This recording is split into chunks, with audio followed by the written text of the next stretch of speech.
Hello बच्चों, let's read the question. Which one of the following statement is incorrect regarding the wave theory of light? Wave theory of light के regarding कौन सी statement incorrect है, हमें ये बताना है.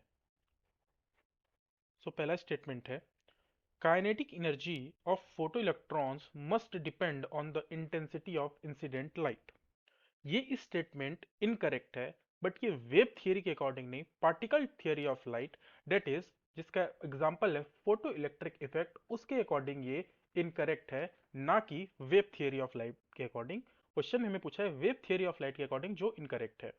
Now the light of any frequency can emit electrons from the metallic surface.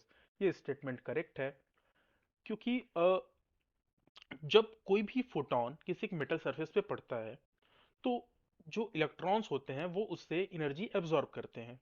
Energy absorb करने के बाद डिपेंड करता है कि इलेक्ट्रॉन की पोजीशन किधर है.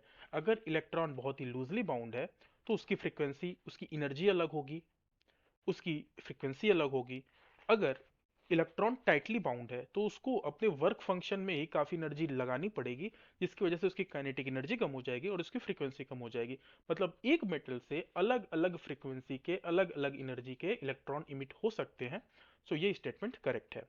Now see, emission of electron takes place instantaneously after the light is incident on the metal.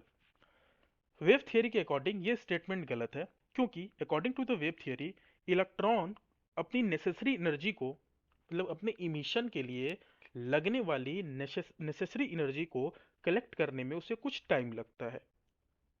ये टाइम जो होता है वो काफी कम होता है. लगने वाला टाइम जो होता है, ये अगर इंटेंसिटी कम है, लाइट की इंटेंसिटी कम है, तो इमिशन ऑफ इलेक्ट्रॉन में लगने वाला टाइम कम होता है.